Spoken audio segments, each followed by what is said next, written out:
Hello busy people, నమస్తే. Welcome to Sreenilu channel. నేను మీ నిఖిల తేజ. ఎలా ఉన్నారండి? మేమైతే చాలా బాగున్నామండి. ఇవాళ మన వీడియో వచ్చేసి నోరూరించే యమ్మీ యమ్మీ మీల్ మేకర్ కర్రీ అండి. ఇది ఎలా తయారు చేసుకోవాలో చూసేద్దామా? ఈ మీల్ మేకర్ కర్రీ తయారు చేసుకోవడానికి ఇవి సోయా బటన్స్ అండి. సోయా ఉంటాయి కదా, సోయా చంక్స్ అంటారు కదా, పెద్ద పెద్దగా ఉంటే అవి కొంచెం వాటిని సోయా చంక్స్ అంటారు. ఇవి చాలా చిన్నగా ఉంటాయండి. అంటే మన బటన్స్, షర్ట్ బటన్స్ ఉంటాయి కదా, ఆ బటన్స్ సైజులో ఉంటాయి. అందుకే వీటిని పేరే వచ్చేసి సోయా బటన్స్ అండి.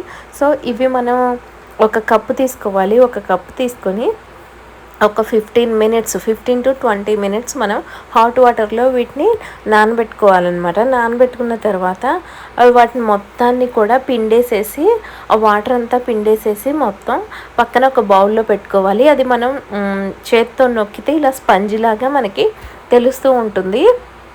సో తర్వాత వీటిని ఏం చేయాలంటే ఒక బాండీ తీసుకొని బాండీలో 2 టేబుల్ స్పూన్ల ఆయిల్ వేసుకోవాలి. నేను చిన్న స్పూన్నే యూస్ చేస్తున్నానండి. 2 చిన్న టేబుల్ స్పూన్ల ఆయిల్ వేసుకొని ఈ సోయా బటన్స్ ఏవైతే ఉన్నాయో ఈ సోయా బటన్స్ని అందులో వేసి ఒక 5 మినిట్స్ పాటు మనము జస్ట్ ఇలా రోస్ట్ చేస్తున్నట్లుగా, మనం పల్లీలు కానీ లేకపోతే బాదం కానీ కాజు కానీ మనం రోస్ట్ చేస్తాం కదా, అట్లాగా ఒక 5 మినిట్స్ పాటు రోస్ట్ చేసుకోవాలండి. దాంట్లో మనం కొద్దిగా పసుపు, ఉప్పు అనేది వేసుకోవాలి. వేసుకొని ఒక 5 మినిట్స్ పాటు రోస్ట్ చేసుకోవాలి. ఎందుకంటే ఇప్పుడు మనం ఆ వాటర్లో సోక్ చేసాం కదండి, 15 మినిట్స్ సోక్ చేసిన తర్వాత పిండాం కదా, మొత్తం ఇలాగా పిండేసేసి తీసుకున్నాం కదా, తీసుకున్న తర్వాత మెత్తగా అయినాయి కదా, ఇవి ఏంటంటే కొంచెం మళ్ళీ మనకి మంచిగా కొద్దిగా క్రిస్పీగా రావడానికి, కొంచెం మంచిగా ఉండడానికి టేస్ట్ అనేది.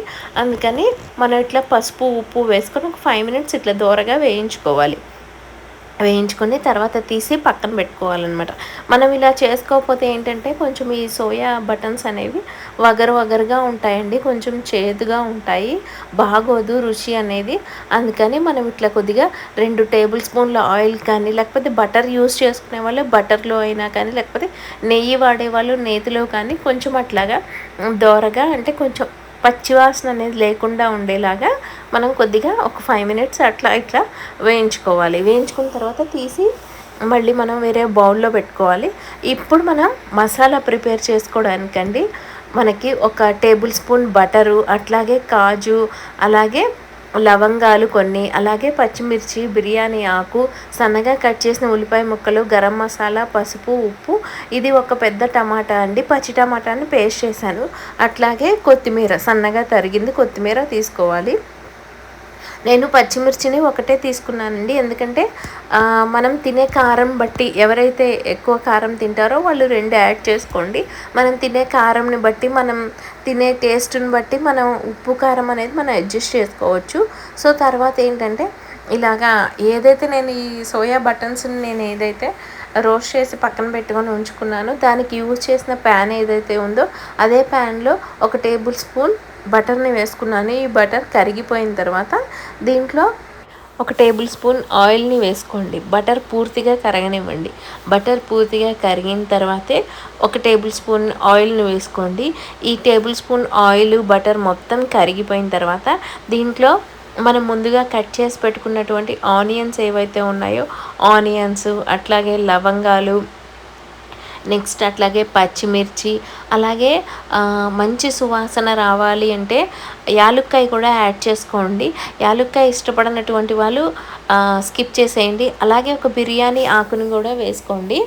ఇవి మొత్తాన్ని కూడా మంచిగా మగ్గించుకోవాలన్నమాట. మొత్తాన్ని మంచిగా కలుపుకొని మగ్గించుకోండి. అట్లాగే దీంట్లో పసుపు, ఉప్పు, అలాగే గరం మసాలా ఉంది కదా, గరం మసాలా కూడా వేసేసి మొత్తాన్ని మగ్గించుకోవాలి. ఫస్ట్ అయితే ఈ బటర్ ఆయిల్లో మొత్తం ఇట్లాగా దాన్ని మొత్తం ఇట్లా కొద్దిగా ఒక 5 మినిట్స్ రోస్ట్ చేసుకోండి.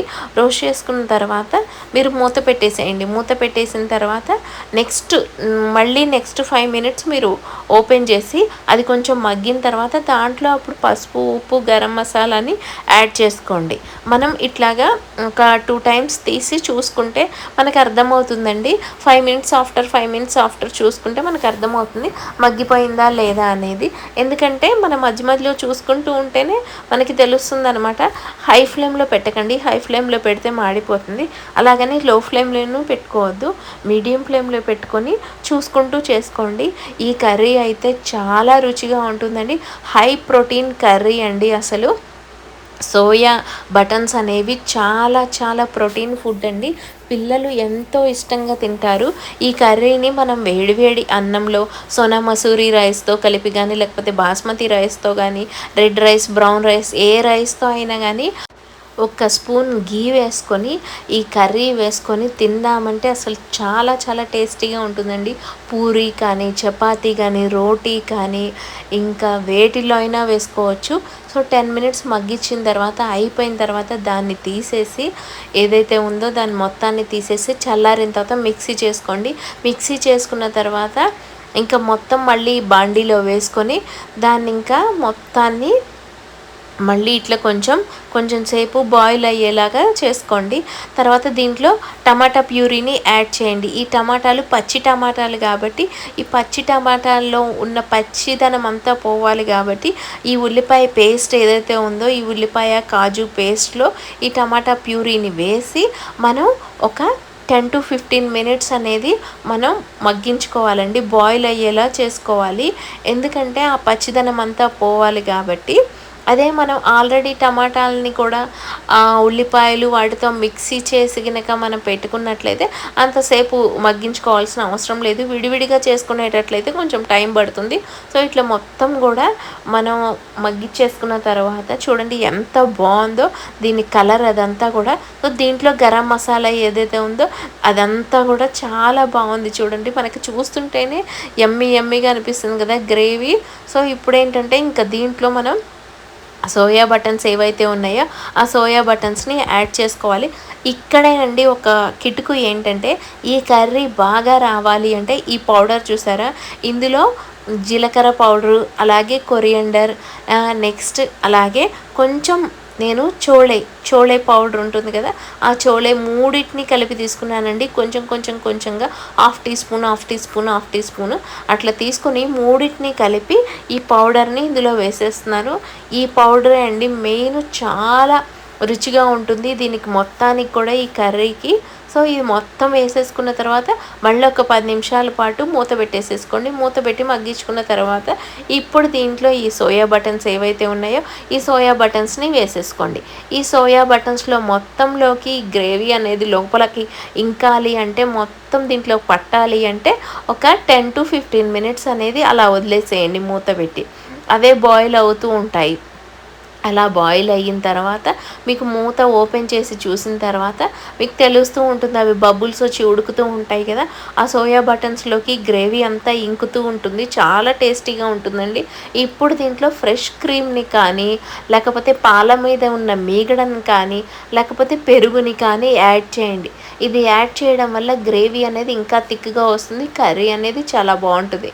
అంటే ఇది యాడ్ చేయడం వల్ల మనకి ఇంకొక బెనిఫిట్ ఏంటంటే మనం మసాలాలు కానీ, లేకపోతే కారం కానీ, ఉప్పు కానీ ఏదైనా ఎక్కువ వేస్తే ఈ పెరుగు వేయడం వల్ల మనకు అవన్నీ లెవెల్ అయిపోతాయి, సెట్ అయిపోతాయి.